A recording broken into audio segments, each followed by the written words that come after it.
Welcome to the Fans Ed Sports Show, hosted by 216 Mike, E.G. Laflare, our guy Cam Truther, and produced by Walt K Disney. This is a sports show with a college football focus that allows you, the fans, to create topics and discussions.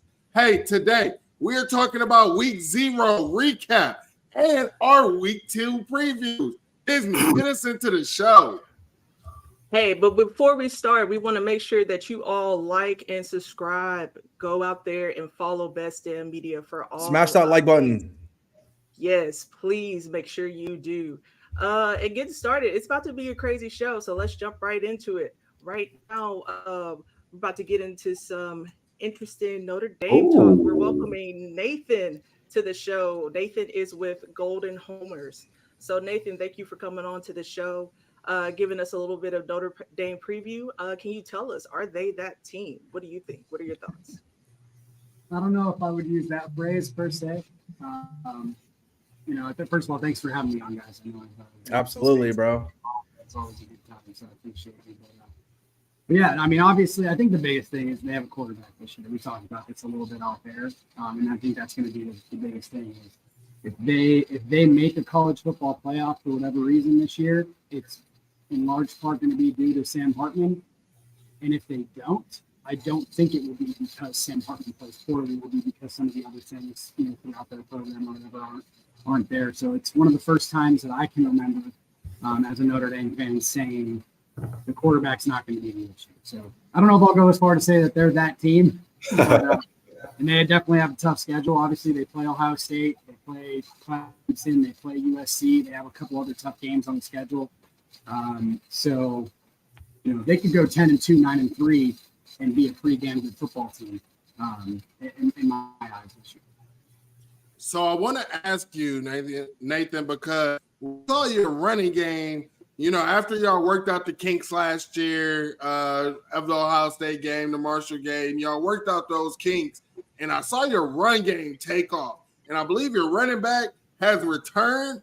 And, man, like I was telling Ohio State fans, I said, I hope that we practice tackling now because it's not a guy that you can arm tackle. But then I also saw y'all had some other running backs that complement that run game as well. Can you speak on that running back and then the other running backs that y'all have to complement? Yeah, so it's interesting. Actually, last year, you're talking about Audric Estime, obviously. He's our number one. But Logan Diggs, who was actually the kind of like the 1A, 1B in the Notre Dame backfield last year, transferred to LSU. He's from that area, transferred back. He's going to be a prominent guy in their backfield. But Jadarian Price is a big name to know. And I don't know if he's going to be someone that really pops off over the next couple of weeks. He's coming off an Achilles tear from last year. But going into last season, a lot of people felt he was going to be the number one back. He was a four-star guy. He was a true freshman out of Texas. And he was essentially that hidden gem of theirs in a sense going into last year. And he tore that Achilles in fall camp. And so we'll see how much run he gets over the next couple weeks. But I think they're going to kind of have to work him up a little bit. Audric Estime, like you said, he's a tank. I mean, he looks like a superhero in clothes. And obviously probably look better without him on. But no, he's a tough guy to tackle. And then you have four other guys in that backfield right now that can carry the load if need be. Mm-hmm. So my main question or issue is I have with Notre Dame is obviously you guys are a big brand, and it benefits for people to hype up the situation. And we've seen it year in and year out where they say Notre Dame is Notre Dame's back, Notre Dame's a playoff team, Notre Dame's this. Do you feel like that's legitimate this year because of Sam Hartman? Or are you seeing other things from your team to make you think that you guys are able to compete with the top four and get through your schedule? Because I know that you got Clemson, you got USC, and you got to go see Ohio State September 23rd. So how are you feeling navigating those gauntlet of games based off of what you've seen against Navy? Yeah, so that's the biggest thing is they have a tough schedule. So and I kind of mentioned this in my opener, I think they have the talent to be a playoff team, but that doesn't necessarily mean that they're going to get there. And I think that's where sometimes, and I know you guys, Ohio State's probably a good example. You guys have missed the playoffs a few times when you probably felt you could have been there from a talent standpoint, from a record standpoint, whatever. Like, I legitimately think Notre Dame could go 10-2 this year. Lose 2 out of 3 of those big games, or maybe win 2 out of 3 since 2 of them are at home, and then lose like to Duke or something like that, and still have a really good roster overall. So I'm not going to sit here and say that they are going to make the playoff, especially because of the tough record. But I do think that if they had this roster like 3 years ago, just as an example, where they didn't have this gauntlet of 3 teams, then I would sit there and say it's probably their best roster overall in a decade or so. All right, Nathan. Okay. I got 2 questions for Nathan. First of all, where do you guys play USC and Ohio State at? Where do you guys play? Those are the 2 home games, and Clemson's on the road. Oh, okay. Nice. So, okay, tell me about the changes you guys have made to the defense. What does Notre Dame look like on defense? Yeah, so I mean, they return a lot of guys, first and foremost. They lose Isaiah Foskey, who was their best pass rusher last year. He sort of had some inconsistencies in his game from like a game-to-game standpoint, but overall was an explosive athlete. Obviously, in the second round of the Saints, he was like a top 40 pick. So really good football player. I think the biggest thing for them this year is they have more depth on the defensive line. And when I say depth, not just guys that are bodies. Like, they might not have the star power of Isaiah Foskey, for example, but they have got like 9 or 10 guys that they can roll out and you feel comfortable playing them again, essentially against any offensive line out there. And then the strength of their defense in reality is their back 7. They return all 3 of their starting linebackers. And they have a sophomore in Jalen Sneed, who was a 5-star coming out of high school, who is now going to get way more run this year. And then their corners, Cam Hart and Benjamin Morrison, who was a freshman All-American last year, return. So maybe the safeties are a little bit of a weak link, but I think they're kind of just solid overall, nothing special in a sense, but they're also not going to lose games. Okay, so about 7 or 8 returning starters on defense? Yeah, I would say, like probably 2 or 3 on the D line, all 3 linebackers, and 4 guys in the That's back. not bad. It's not bad. A lot of experience back there for sure. Okay. All of that's cool, Mike. Right? All of that's cool, Mike. Let's get to what the people want to know. When are y'all gonna drop your nuts and join the Big Ten and quit running from the fucking exactly? Smoke? Yeah, that's what we want to know. Talk expansion. The invite is there. Nathan knew I was setting him up for this shit. We didn't argue about this shit like 30 times in the DM. I told him, I want you to come on and talk about your team. I went, fuck that. Tell me why you motherfuckers ain't coming to the Big Ten. You told me that you need a national conference. We went and got your rival. We about to go to the ACC. We about to get North Carolina. We about to get Miami. We about to get Florida State. So that's a fucking lie. You also said that the money needed to be right. We're going to have over $30 million more in a payout than what you're making right now next year. That's not even adding the elevator clause if you was to join. And we have NBC as a partner. So you tell me, other than your ego and your this we're holier than thou shit y'all got going on, for you not to join the Big Ten, it benefits you. Wow. So make me understand. Oh man, I think there's two. I think there's 2 things. I think there's 2 things that would lead to them not being independent. One of them is when they have the new NBC contract. It's nowhere near where they need to be competitive from a revenue standpoint. Which all the rumors right now tend to believe that they're going to at least be competitive. They're not going to get what the Big Ten teams are getting, but they also don't really care about making that 100%. So that's number one. If they don't get a decent amount, then it will probably that will lead to some things. The second thing is if teams just start shutting them out. Obviously the Big Ten has USC now, who's obviously Notre Dame's longest standing rival, along with Navy. If USC is like, hey, listen, we can't play you every year or almost or not at all, because we have to play an only Big Ten schedule or something like that, or we can only schedule one non-conference game, and sorry, we play Big Ten, we don't want to play Notre Dame on top of that, then those are the two things that I could see them leading to joining the conference. Now, what I will say is if they do join a conference, you guys have my full support that I think it has to be the Big Ten. I don't think Notre Dame's I don't even holier than thou stuff, whatever you want to call it, aligns with the SEC and the way that they kind of operate. Clearly, obviously, the Pac-12 is no more, and the ACC is, going to be in shambles if they lose Clemson and Florida State. Only right to go to the Big Ten. Yeah, so I mean, and obviously, most of their traditional rivals are in the Big Ten. Right. That includes teams that they can play on a regular basis. Now, Nathan, we did ask, our fans from the Fans Edge, our people from Best Damn Media, some questions that they have for you. From Charles Green, any concerns with speed? They didn't look very fast against Navy.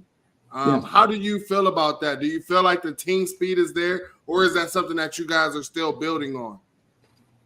How do you look fast against Navy? Sorry about that. Sorry. I said, how do you not look fast against Navy?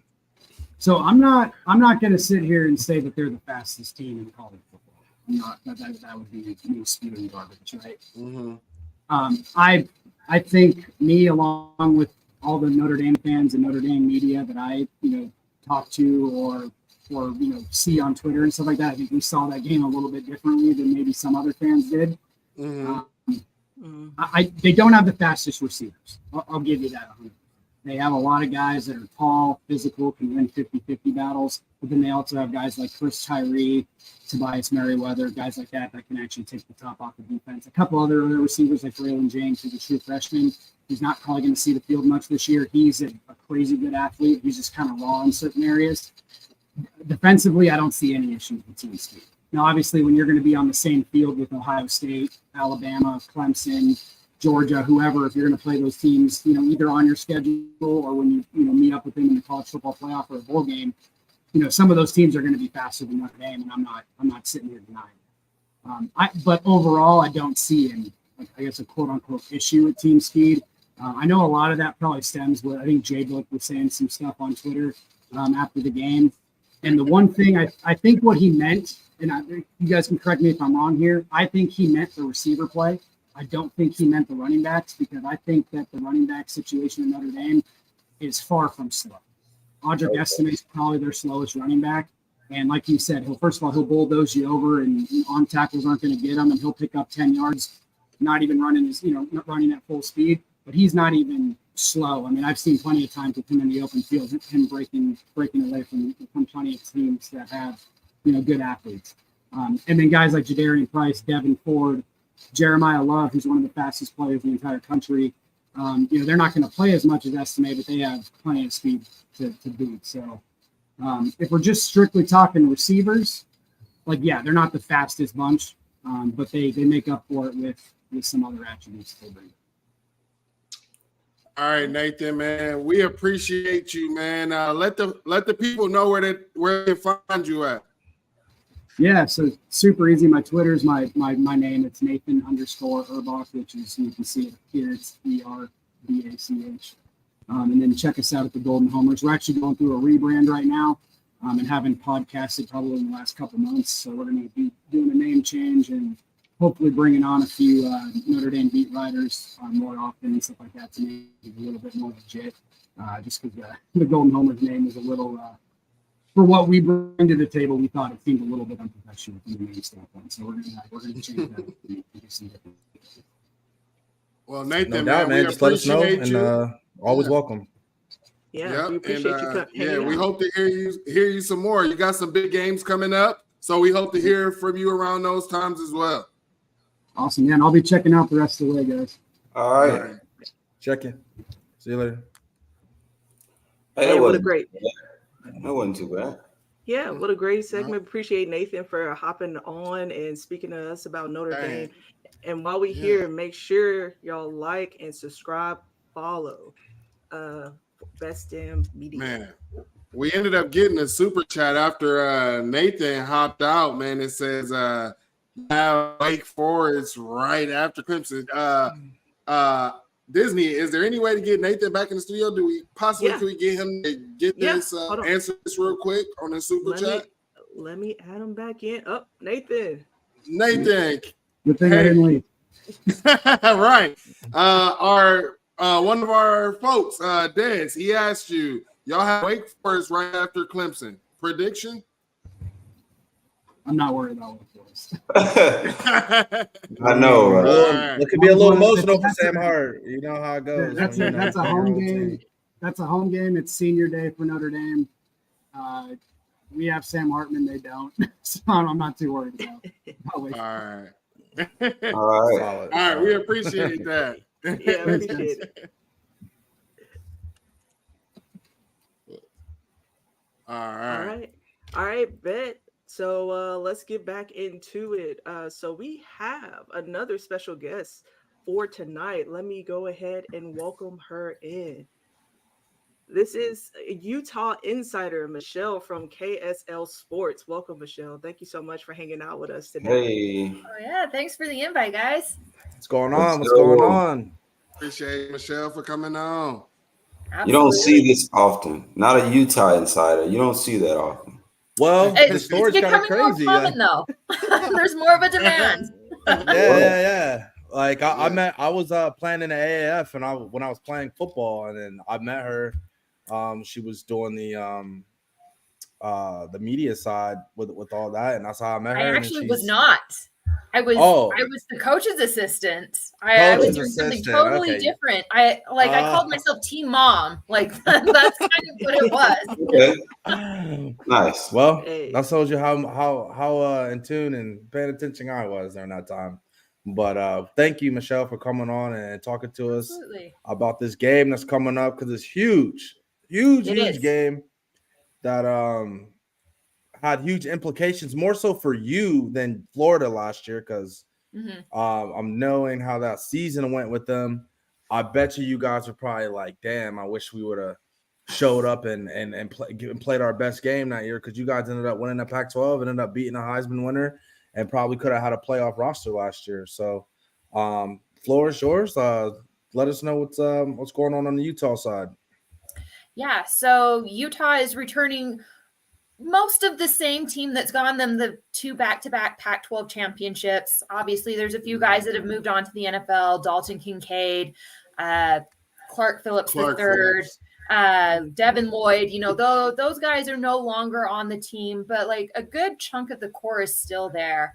And so there is a lot of optimism, a lot of hope that Utah can potentially be the one and only, as it turns out, Pac-12 team to three-peat as a Pac-12 champion, but it will be tough. They have a couple of guys coming off of some key injuries, and the schedule is also tough. Obviously, you know, opening against Florida is not an easy feat, even with Florida not maybe necessarily being exactly what we remember them being, you know, those Urban Meyer years when they were winning national championships every other year, if not every year, it seemed like. And it's going to take Utah's best effort. And they remember what happened last year, and they're not happy, especially on the defensive side of the ball. So I expect a better effort. And the good news is it is at home, and Utah has a really great home win streak. They're actually top 5 in the country in home win streaks right now with 14.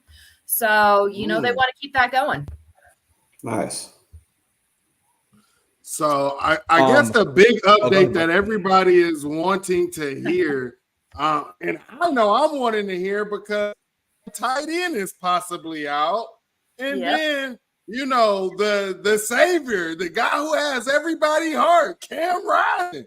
What's the update? Everybody's wondering about him. I know. Yes. Yeah. Those are the 2 injuries that I think everybody's maybe the most concerned about. Everybody's watching very, very closely with bated breath. When are these guys going to come back? I know that Cam is very, very close. It sounds like he is not going to play against Florida, though. And it's not because there's a setback. It's not because there's anything wrong. It's because I think this Utah staff and their medical staff realizes that the season is a marathon. It's not a sprint. It's not one single race. You have several games to get through. And so I think they are hoping to test the waters against Florida, let their backup do their thing, especially being at home, the home crowd and some of that kind of stuff. It's going to play into Utah's favor. Keithy might be a little bit further out before we see him. And I think a big part of that is just the nature of what he does, right? He makes those deep cuts. And so why not just kind of let him ease into it, preserve him a little bit, wait until, it's Pac-12 time and it's time to really go and it's all starting to count. Gotcha.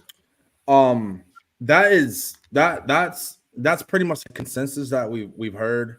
But my main question with you guys is Spencer Fano starting for you guys at left tackle?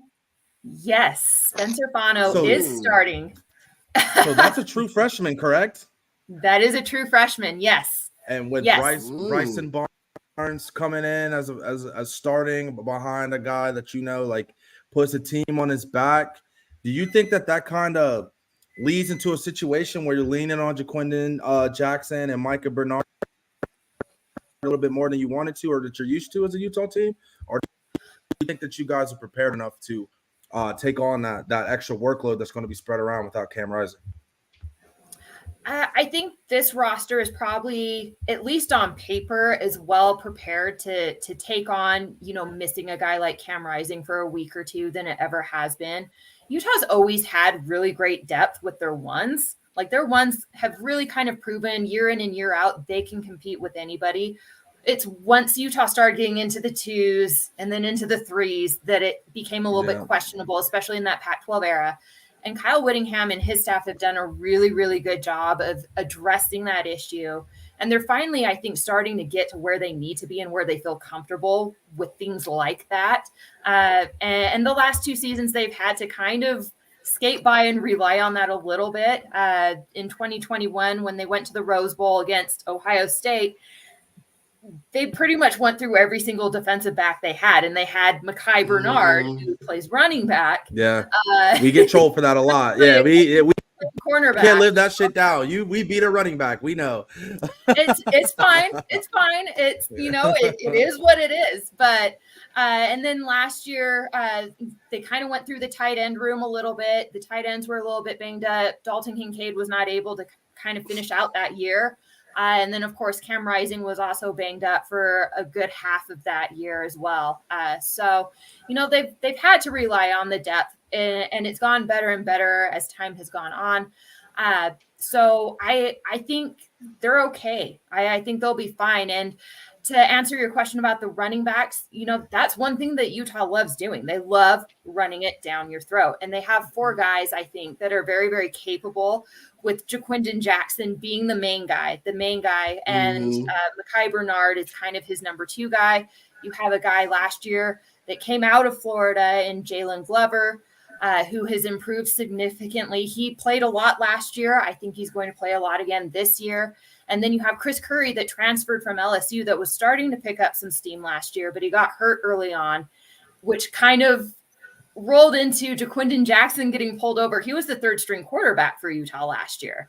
And about halfway through the season, he ended up getting called to play running back. And the rest, as they say, it is history. I think he's going to end up being pretty good. All right, so I would like to say last year, me, Mike, and Disney, we were very high on Utah. I think on our show, all 3 of us picked you guys to beat Florida, and we kind of left that game kind of like upset. We were kind of rooting and hoping that Utah was for real. So now that you tell me that Cam Rising probably isn't going to play, that's kind of, it kind of hurts because we want to see you guys compete in that game. That's the game we want to see you guys win.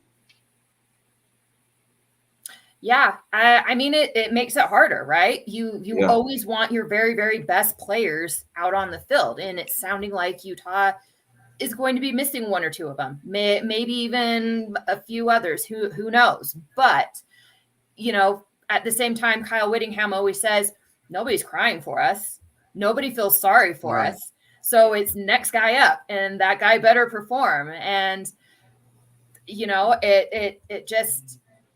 That's just the way it is. That's the way big boy football is played. Kyle Whittingham knows that. Those guys on that team know that. And, the biggest issue, I think, last year wasn't even really the offensive side of the ball. It was the defensive side of the ball. As it turned out, a little bit green to start on the front seven. They had a hard time getting push against Florida. They missed a lot of tackles because they were trying to be very careful and avoid injury through fall camp. They addressed that this year and practice tackling a lot more. So I expect a better effort on that side of the ball. And I think if the defense plays the way that you expect a Kyle Whittingham defense to play, and the running backs play assignment sound on the offense, I think they can get by this Florida team. And again, it'll be hard. I'm not saying it's going to be easy because Florida is talented. It doesn't matter if they're a hot mess. They're still talented. They have talent on that roster. Right. And if you don't bring your A game, they're going to beat you. Right. So with you running that power spread, I mean, we saw what you guys did last year with your first round draft pick at tying in. What type of slack do you think, or production that you think you're going to get out of Thomas Yasmine and for him taking up that role? Because I mean, that connection between him and Cameron last year, his name is escaping me. I'm sorry. Was pretty much the engine that made your offense go by putting linebackers in bad situations as far as leverage and having those safeties having to walk up and play man in them seams and open up the outside for those wide receivers that are, that aren't necessarily blazers, but tough guys and route runners. So are you expecting him to be that guy productive wise? Do you think you have another first round type of talent in him, or do you feel like it's kind of like we're filling out this and we're going to see what's going on? Yeah, so Thomas Yasmine is a very interesting story. He comes from Australia. He grew up playing rugby. He's been on Utah's roster since 2018. It kind of was looking like nothing was going to happen for him. The undertaking of learning American football, was just going to be too much. And then injuries started happening last year, and he got his number called. Dalton Kincaid got banged up. Brant Keithy was out for the season. Someone had to pick up the slack, and he shined. And that's not to say that he was perfect. There were moments that I know he wishes he could have had back. There were other moments, the USC game, the championship game in Las Vegas, that touchdown was incredible. He had a few other moments. He hurdled I think it was a linebacker against Colorado, the week before. So he's an athletic freak, and he's capable of making some crazy, crazy plays.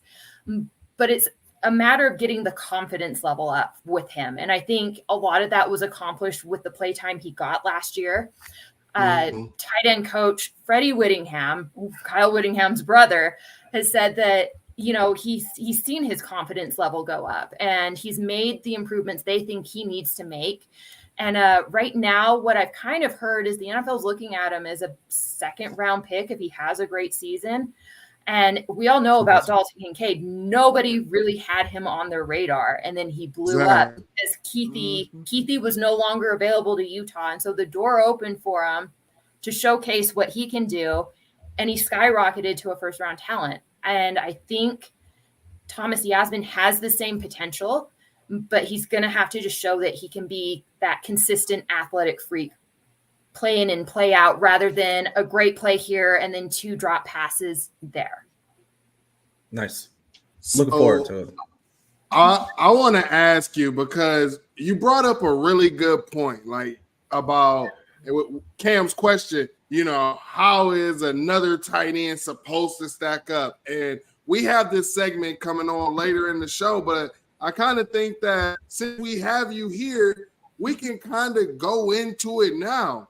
Okay. Why is Kyle Whittingham so underrated as a head coach?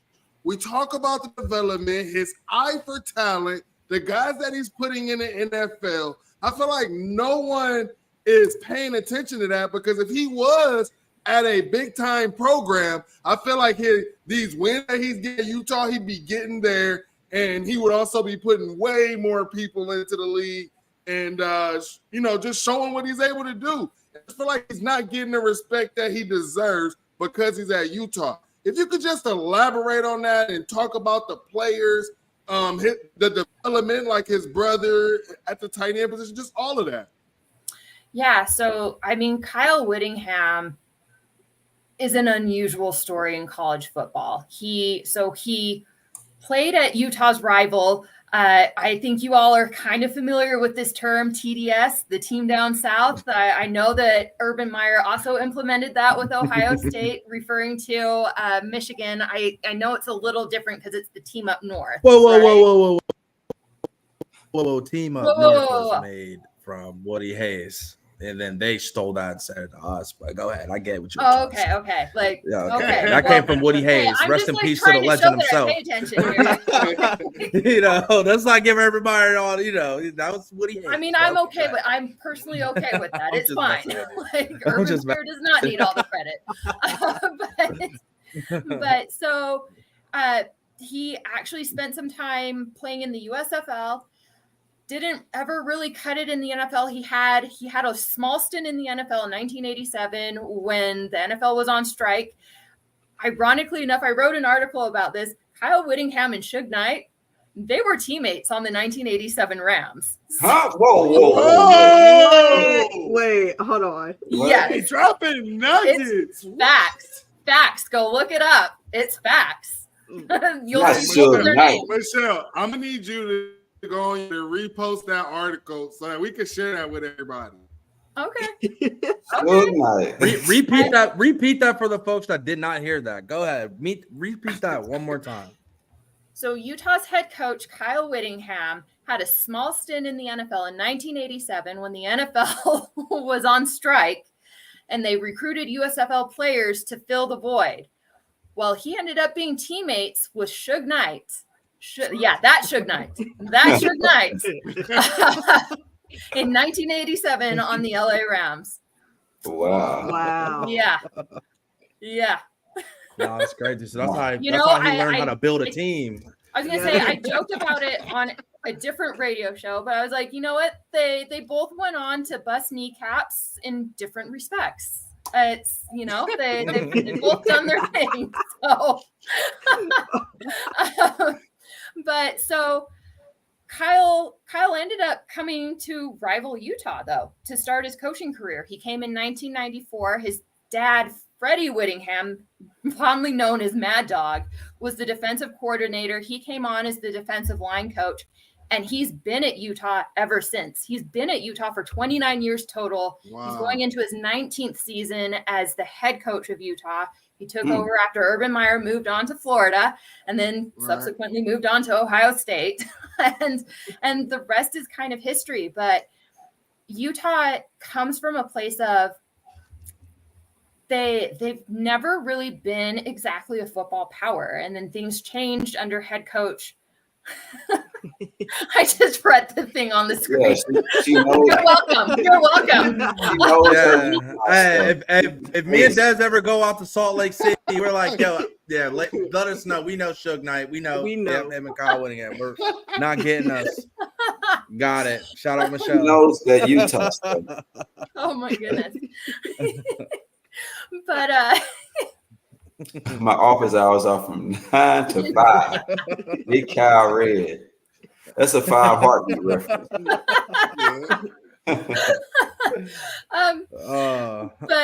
But so he got his start at Utah. He took it over. Utah's never been like that program, right? Like, I mean, there are still players that end up coming to Utah that do I had no idea where Utah was on a map until they recruited me. It's changing a little bit, but like, I mean, you still occasionally get that guy that's just like, I had never heard of you guys until you recruited me, and then I loved it and I decided to come. But Arkansas too. Since Utah's not, like the premier place to go, since Utah is a place that's building and growing its brand and trying to raise its profile in the hierarchy of college football, they've had to rely a lot on development. And we've talked a little bit about two guys that I think are prime examples of that: Devin Lloyd and Dalton Kincaid. Neither of them highly rated, flew under the radar. Nobody had any idea who they were, and they were developed into first-round draft picks the last 2 seasons. And that's just kind of what Utah has done throughout its entirety. But the crazy thing is it's starting to change. Utah just recruited and brought in their first ever top 25 recruiting class. That's never happened at Utah, ever. And they're looking to do it probably again this year. They're going to be in that top 25 range. Typically, they've been in the 30s, 40s, 50s. So that is quite a jump. And it's just because they've kept plugging away at it. They've been persistent. They've never given up. They've always felt like they belonged. And they just followed a plan and a blueprint. And it's working out about as well as you could hope. I know the conference realignment stuff kind of, makes things maybe a little bit iffy and questionable as to what's going to happen for them. The NIL stuff as well. Utah has some successful people that have graduated from here, but they don't have quite the deep pockets that Ohio State and Michigan, Alabama, USC is going to have. Right. That takes a while to develop, but it does. But they're working on it, and it's the interesting thing about this place and about this team and about this athletic department is they're just unfazed by it. Cards are always stacked against them, and they figure it out. And I think so much of that does stem from a Kyle Whittingham that just I think he sees the big picture, and I think that's why he's stuck with Utah for so long, because I know he's been desirable other places. I know after that 2008 season, Tennessee was knocking on his door. I know Michigan's come calling a couple of times. I know USC has sniffed around a few times. I heard an interesting story from former Auburn defensive coordinator Kevin Steele a few years ago. When he was the head coach at Baylor, he tried to pull Kyle Whittingham away from Utah while he was still the defensive line coach. And for whatever reason, he stayed here and he's built something brick by brick. And unfortunately, I don't think college football necessarily appreciates that, because we love the big glitz and the glam and the flash and the blue bloods. And so I think it's sometimes very easy on a national level to kind of ignore some of these smaller programs that are building up. But I think in Utah's defense and in Kyle Whittingham's defense, it's getting hard to continue to ignore them because now they're kind of creeping into trying to be a perennial top 15, top 10 team.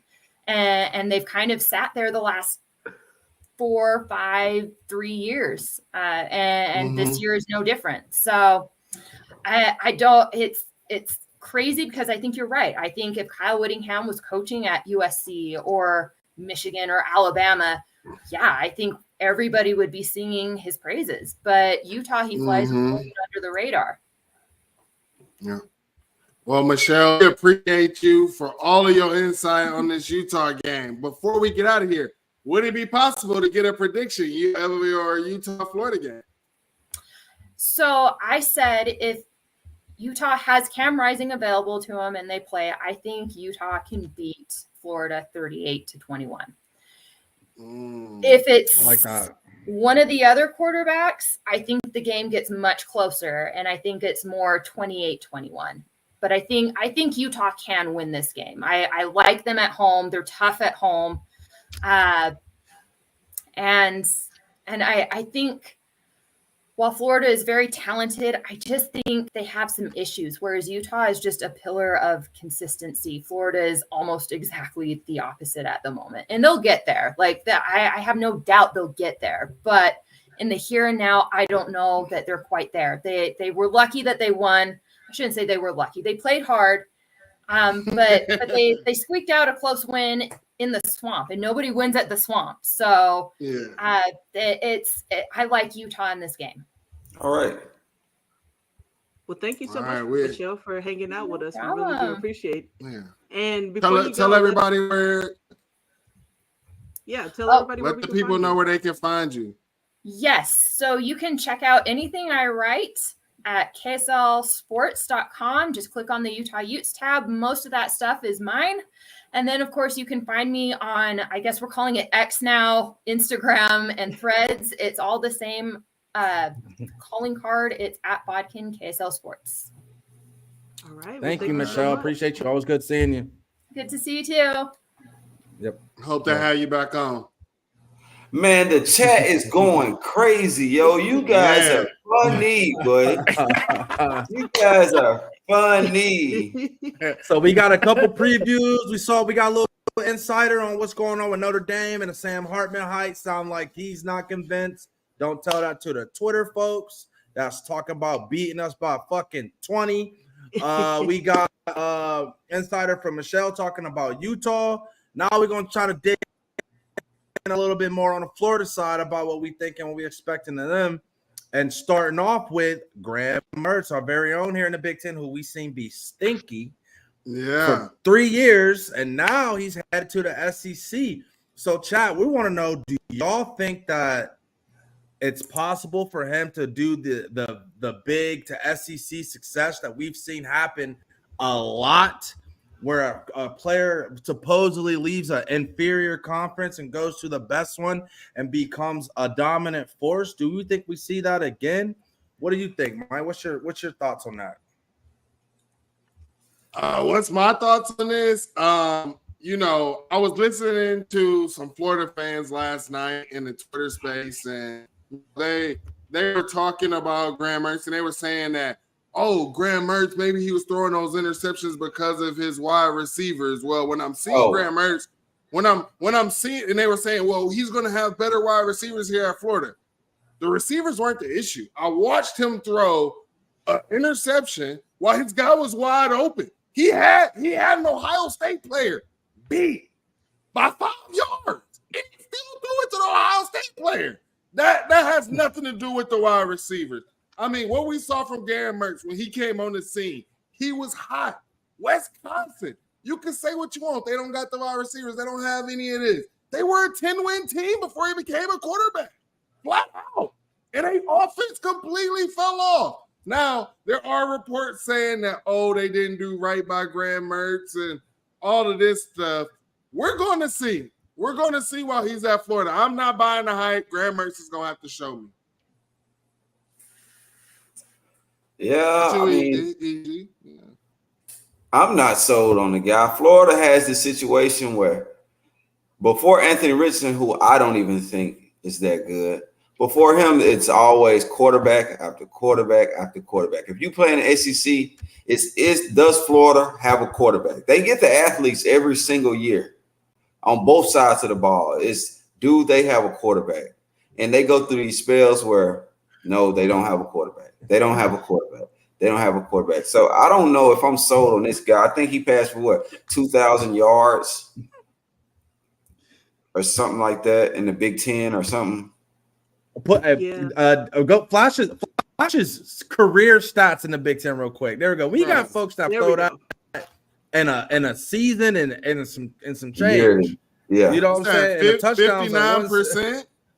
59%. Hold on. Then when you talk about the touchdown interception ratio, for every 1.5 like of a touchdown, like you gotta expect the interception. You gotta expect the interception. Like, is Florida actually big on this guy? Are the Florida fans actually big on him? They are all They are big. They are big. His nickname Murder Florida Mertz fans is Murder Mertz. It's crazy. Wow. It's crazy. I'm gonna play devil's advocate here. We heard from his OC last year and the former head coach of Wisconsin talking about, I don't know if this is coach talk because he likes the kid or whatever, saying that the scheme and the system that he was in, they didn't really put him in a position to be the best player that he can be. And we're hearing from the Florida side and the Florida camp that he's out there not necessarily lighting it up, but is efficient. He's on time and he's consistent. So I don't know. I mean, we've seen this scenario happen before in a different conference. What was Bo Nix's name before he went to Oregon? Wasn't it Bo Picks? Wasn't that his name? Oh, go ahead. My bad, Ken. But I'm saying he goes out to Oregon, and all of a sudden now he on a Heisman list in Oregon popping. So I'm not gonna say it's impossible for him to go to Florida and do what he's got to do, because I'm not gonna lie. I think that the wide receiver core got, it's not special, but they got guys that are transfer came in there from Arizona State. I think Caleb Douglas is nice.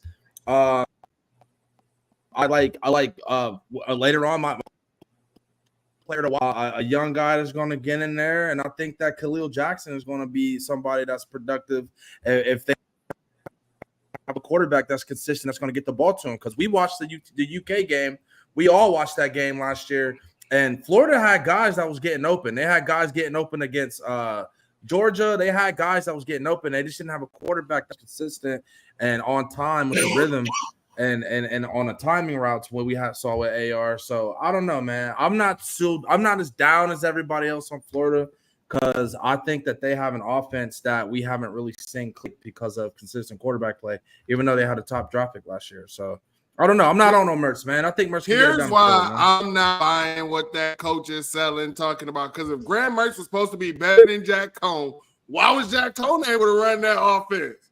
Why he had no issues? I mean, that's my biggest issue. Like, question, why Jack Cohn had no issue? So, E.G., what you got on Graham Mertz? I see you in the check, Diz. I'm watching all the smack talk.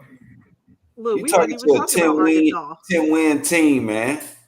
Come on, We weren't man. even talking about Arkansas, and Des had to bring it up. And wasn't even talking about the Razorbacks. We're talking about Florida. Florida, they were 6-7 last year.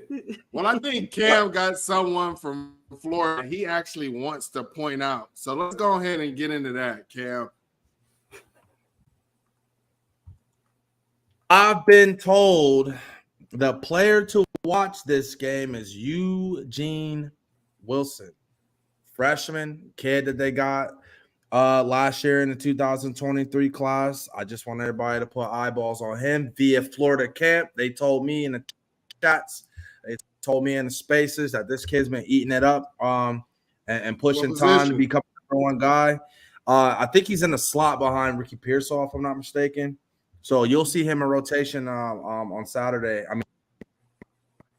Tomorrow against Utah. So look for some flashes from number 2. You don't get a single digit as a freshman unless you're that nigga. So he got the number 2. So we're gonna see what he's doing. But Florida, their question is never the athletes. You know, they have those guys every year. It's Florida, man. So I don't doubt this. I guarantee that guy gets out there and tear it up. But you got to get those guys the ball. You got to draw up the right scheme for them. Florida ass. Florida is not that big and important. E.g., they are trash. What? Why are you attacking me in the chat, man? Come on now. Someone said, who gonna throw the ball? E.G. thrown off, man. All right, well, to our next segment, man. During week 0, we got to see Sam Hartman. We heard all about him. But there's another guy that performed.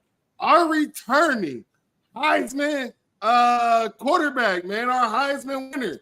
Will he win his second Heisman and join Artie Griffin, the only 2-time Heisman winner from Ohio State? They said Caleb Williams that man. Caleb Williams is that guy, man. Undisputed first pick in the draft. He's that guy, but will he win his second Heisman? Will, yes, I don't think winning the Heisman is significant, even though he can in Lincoln Riley's offense. It's very doable. We know Baker Mayfield's out there just putting up crazy numbers. I think Caleb Williams has a chance to go crazy, but I'm not even worried about Heisman. I want them to make a playoff appearance. I want them to get past those 3 tough games on their schedule. Why? I like US. I like to see USC succeed. You know what I'm saying? That's a fun team to watch. They just haven't been there. That's one of those teams with the name that you wanted to see succeed. Growing up, USC was a great team. We want to see if I am not on the Caleb Williams hype train. I watched them at Oklahoma. I watched them last year. I mean, I don't know. I don't know.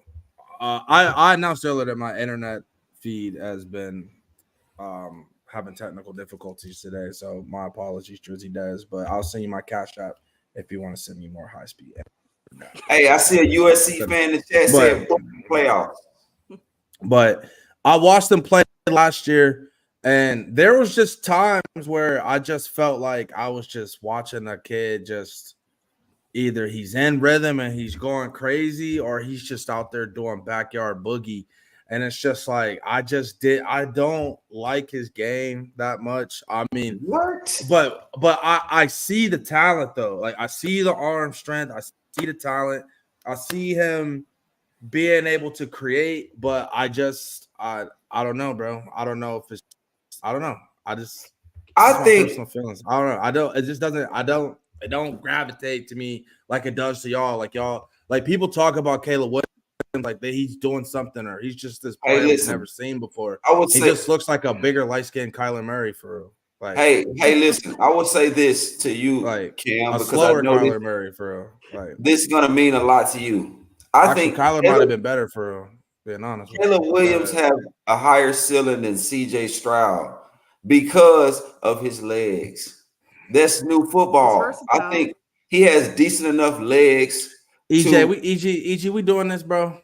I'm just saying, you were really big on CJ Stroud. So I just want to say, I think he has. So you're saying because he can run for a 60-yard touchdown? Hold on. You're saying because he can run for a 60-yard touchdown, that's what gives him the edge? A higher ceiling. I didn't say he was a better quarterback. Ceiling. I said higher ceiling. That's what the NFL is. Look at every starting quarterback. 80% right now. They got legs. What do you mean? 80% has legs. We saw CJ Stroud use his leg. We even saw it in the preseason. One game. We even saw it in the preseason. So we didn't just see it in one game. This is what I'm saying. Hold on. This is what I'm tired about. Ahead, bro. You get it, bro. I can't with this people do not watch film. You can go back to the Iowa game and watch CJ run around and scramble in the pocket. You can go back to the Wisconsin game. Watch CJ run around, scramble in the pocket. Like, I'm so sick and tired of everybody saying that, it was just the Georgia game. The only issue that Ohio State fans had with CJ was that he wouldn't go run for the damn first down, and he did that in the Georgia game. But extending the drive and extending the play with his legs, he can do that. Also, you didn't go listen to Ryan Day during draft selection say, when they asked him, why didn't you run CJ Stroud? Maybe because if I had a ran CJ Stroud and he got hurt like Fields did, or worse, that changes the trajectory of our season. That's what they said. So you're talking about a coach who's like, hey, I don't want to really run you or whatever, to a guy who's free will in the NFL who just ran in multiple preseason games. Are you watching the film? I don't watch preseason. I'm sorry. I can tell you don't watch the film. Thank you. Who watches preseason? As far as throwing the ball, what have you seen from Caleb Williams that is like better and more elite than? I mean, of course, standing in the pocket. Standing in the pocket, CJ Stroud has one of the most livest arms you'll see. But even outside of the pocket. But when you want that excitement, you want to see that Patrick Mahomes throw off back foot. Caleb Williams can make those throws. Zach Wilson can too. Zach Wilson can too. That's all it's about. Hey, we don't care. Niggas just want to see somebody. He ain't Pat, bro. We don't care that people be dropping Pat. We don't care that the motherfucker was efficient. We don't care that they said that this is one of the best ball placement specialists that we done seen. We just care about can he this nigga set up. Come on, platform, bro. off platform. This is crazy, bro. This is crazy. Hey, EG, you know what I want you to do? I got some homework for you, bro. Go back and watch Caleb Williams' film and watch his deep ball and tell me if it's so you mean to tell me Caleb Williams close to CJ Stroud. That deep ball needs work. You can go watch the game before the Pac-12 championship game and listen to exactly the words that came out of Caleb Williams' mouth. He could not throw on the route tree, so he had to scramble around and do a scramble drill for his wide receivers just to get open because he couldn't dot shit up on the route tree. But he got a higher upside. Fuck out of here. Hey, to you Ohio State fans in the chat, no one is watching Ohio State versus Illinois. Come on, man. You We better still check have- the numbers, okay. nigga. You better check the numbers, we nigga. I moving bet, on. bro. Hey, man, get us to the We next moving segment. on. I'm about to say, this nigga, We moving bro. on. Caleb hey, Williams is not hey, going get back us to back. next We already segment, bro. He know. over here bullshitting, bro. Get the fuck out of here. Anybody Caleb watching that Williams is not Arkansas going shit, back nigga? to back. I told you last show about y'all niggas. Don't make me do it again, bro. Bro, let's go on to the next. On to the next. On to the Hey, I next. would stand on all my takes, man. On Caleb to- Williams. SNS. So All we got a right. question. Here we This has go. been going around X. Is Ryan Day sold on Kyle McCord? What do y'all Oh my think? God. I'm going to No, go he's ahead not. and start. I'm going to go ahead and start this off because there's obviously some division in the Ohio State fan base, right? No, Ryan Day is obviously not sold on Kyle just by his words. Just by his words alone. His words was Kyle is the starter for the Indiana game. Think about when Ryan Day has named the starter. He said this are start for the season, not game, the season, right? So, and he also said that Brown is going to get meaningful reps. That just tells you this quarterback battle is not done. Now, the reason why I believe Kyle is starting is because he got experience, the seniority, and right now he's been what Ryan Day said he was looking for. He's been looking for a guy to be more consistent. He said it before he announced Kyle to be in the Indiana game, the starter. He said in his previous press conference, a guy can go ahead and just be consistent, do what I'm looking for, and then he emerges. Sounds like Kyle had did that over the last week, and that's why he got named. Now, can Kyle keep it up?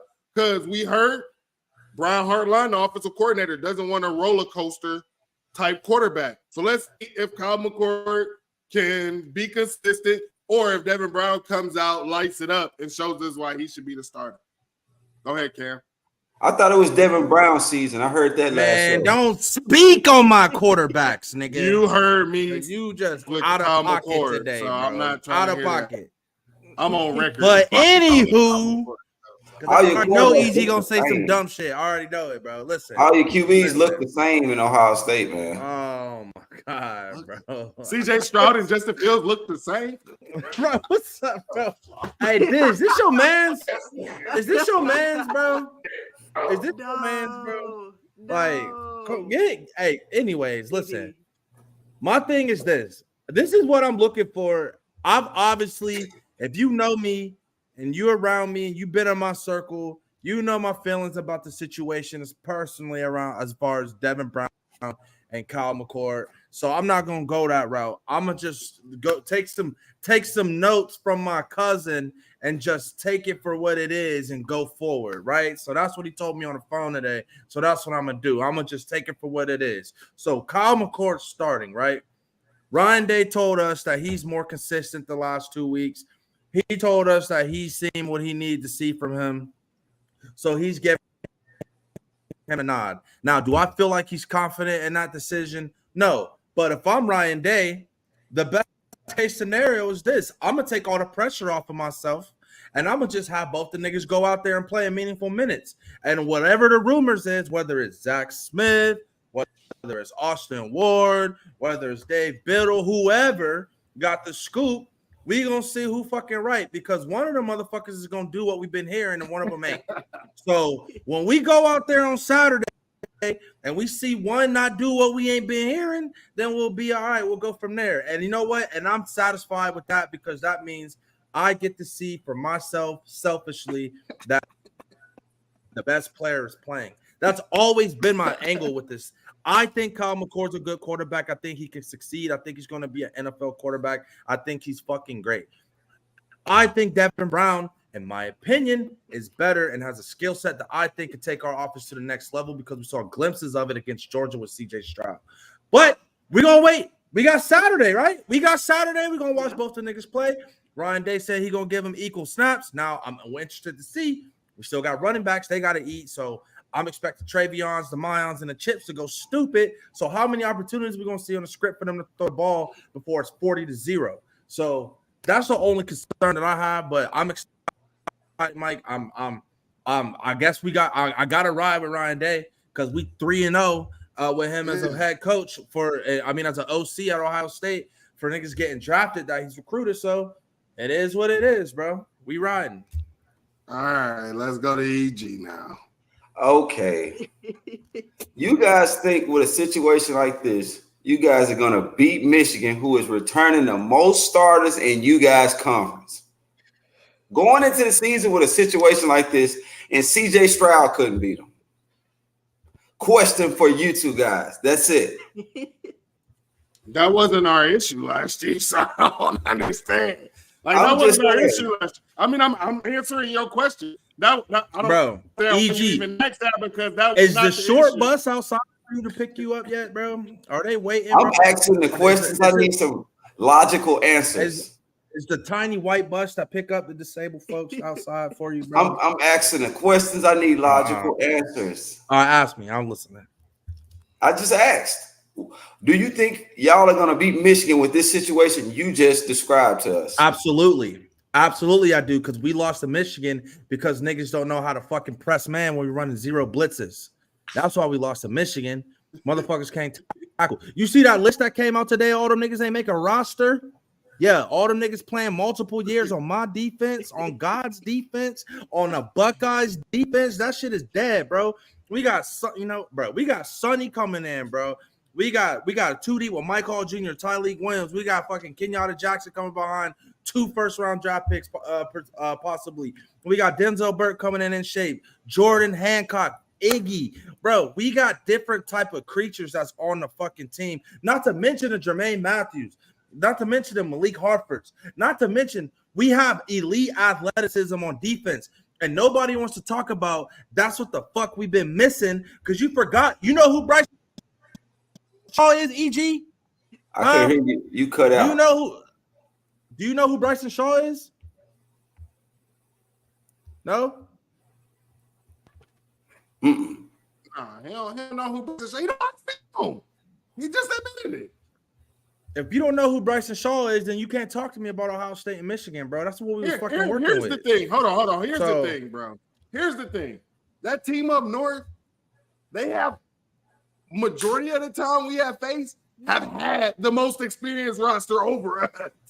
That don't scare me. That's not our issue, bro. We had a lack of depth on the D line. We had a lack of depth at the linebacker position.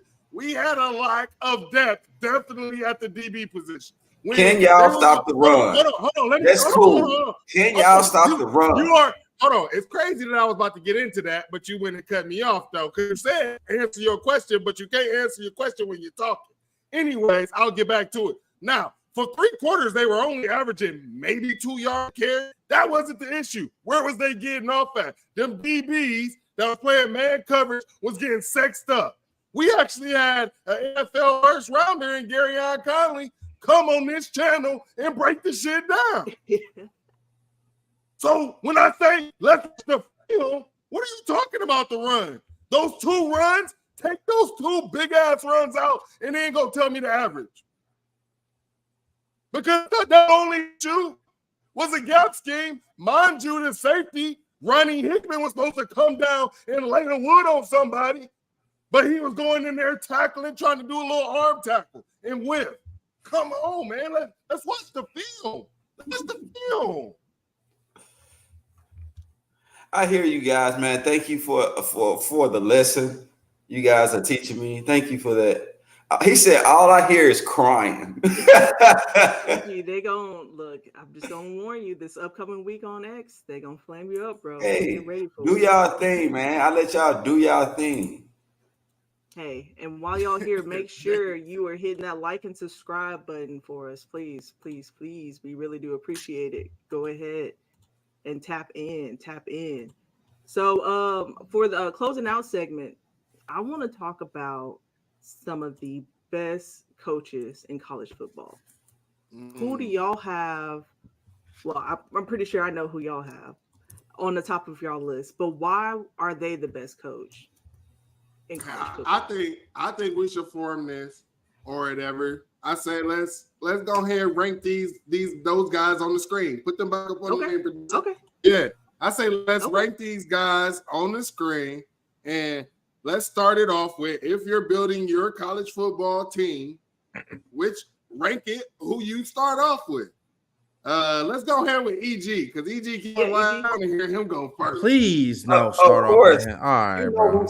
you know who sits at the throne at one? Nick Saban. Oh, But my That's question, true. Okay. my question is Kirby catching up? Is Kirby catching up? That's a great question right there. But with number 2, I'm gonna go Kirby. 2 championships back to back. I think that puts him ahead of the other 2 guys anyway. But it's just a question if Kirby is gonna pass Saban. For my 3rd one, I'm sorry, guys. oh no. Please be down. Please be down. No, I'm gonna go with Ryan Day though, to be honest. Okay. Because only because I don't. It's crazy the amount of talent he's brought in there, and for him to be coaching, I think he coached the wide receivers, right? Who? It's a setup. It's a setup coming. What does Go Ryan ahead, Day EG. coach? It's a setup. Here he goes. No. Hey, he about to say something. Go ahead, EG. No, What does he coach? Hold on. He He just said quarterback. he coached. He And all said that he quarterbacks. coached the wide Okay. receiver. I'm asking. Mercy. I'm asking because it's wide receiver you right now. It's going great for Ohio State. Y'all pushing it, the pros, and it's like every quarterback comes there and do the same thing. Like I said earlier, they look alike. Then I go with Harbaugh, which is not 4th is not a bad option. But go ahead, I'll let you guys take over. Go ahead, Cam, who you got? I'm gonna go with Saban number 1. Obviously, it's not even fucking debate. Like argue with your mother. Number 2. This is right now. You gotta go Kirby. I mean, got 2 natties back to back. Beat Saban for 1, even though it was an ACL natty. You know, the game had to be played and they won. Number 3 is where I get kind of tricky, man. Listen, for me to say this is like, it's like pulling teeth, but it's like, are we? Don't do it. Don't do it. What? Don't be slow. Not.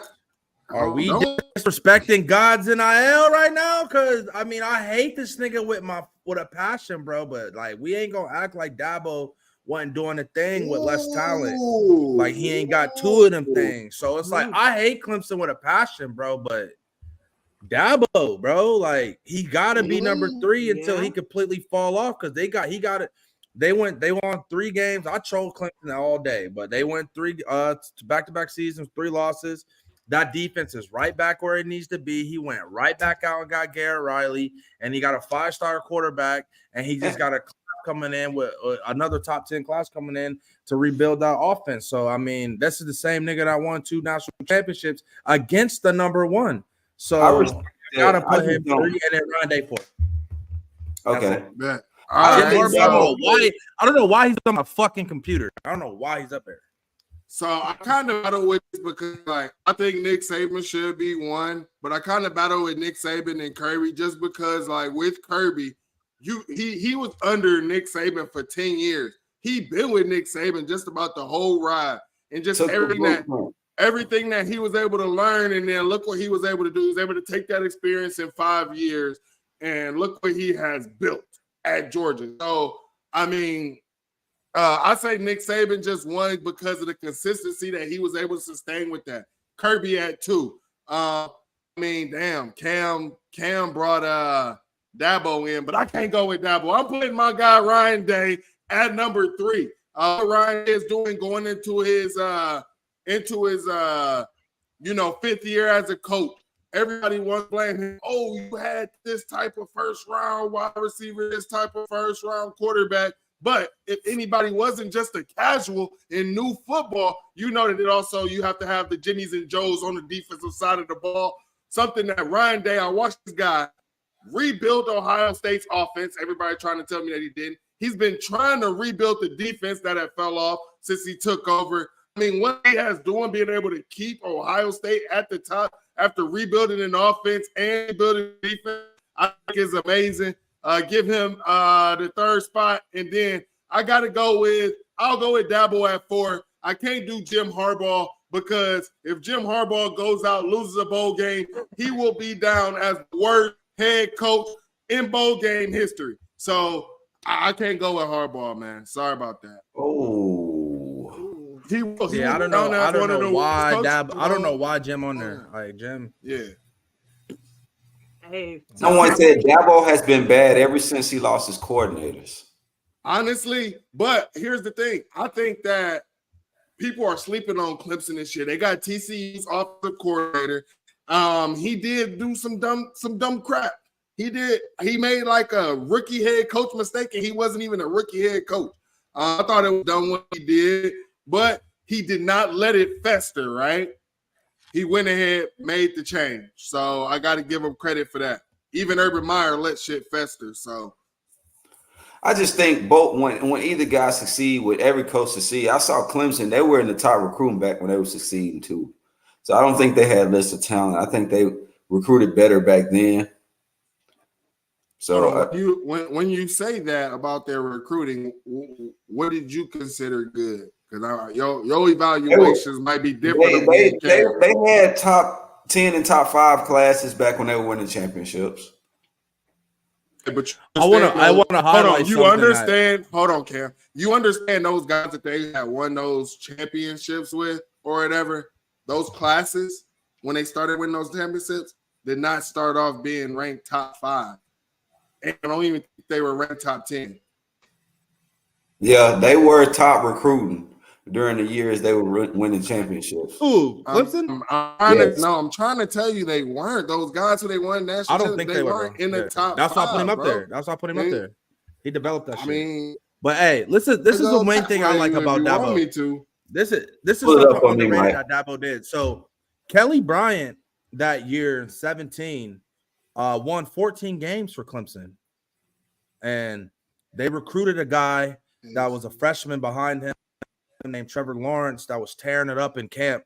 And he was just going crazy. And it was just all the rage. And half the fan base was riding with Kelly Bryant because he was older and they felt like he deserved it. And what Dabo did was he dropped his nuts and said, you know what? I'm going to play the better player. And Clemson went on to go undefeated that year and beat Alabama for a national championship with Trevor Lawrence. Yeah. So I just think that he showed a lot of ability to, make those hard decisions that you got to make to win a fucking championship. So that's why I picked Dabo. That's all.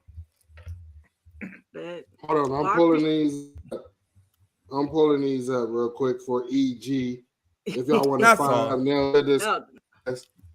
That's cool. I know I got to do fantasy tonight. I like coaches that make tough decisions. I like that. I want you to know, EG, these guys were ranked in they classes in 2012. Hey, Diz, I like coaches that make tough decisions, nigga. Yes. That's what I like. I like decisions. EG, those classes that were winning championships with was ranked top 20, top 14, top 15.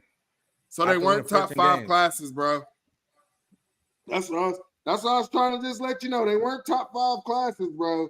And when they win a title, what was that, 16? Yeah, in 16, but that's not the class. The 2016 class class. I'm just asking. So their recruiting ranking started to go up once they started to win national championships. That's when they started to get in the top 5. I mean, 2016, when they won the Natty, they was top 11. After they won 2015, they were also top 10. In 2015. But it doesn't matter, Clemson. Dabo deserves a lot of credit. He had a great run. Yeah, he definitely. I'm not a fan of that type of orange, but anyway, we appreciate y'all hanging out with us tonight. We did go a little bit over, but we do appreciate y'all jumping in the comments, and we definitely gonna see you this week on social media. So make sure you hit that follow, like, subscribe button. Make sure you do all of that this week when we're pushing out that content to y'all. And we appreciate y'all just hanging. Yeah. Y'all got anything else for tonight? I just want to say where can they SNS, find y'all? I just want to say it's SNS, man. Sneaky Natty season going on at our state. Not a season coming up, man. I'm excited.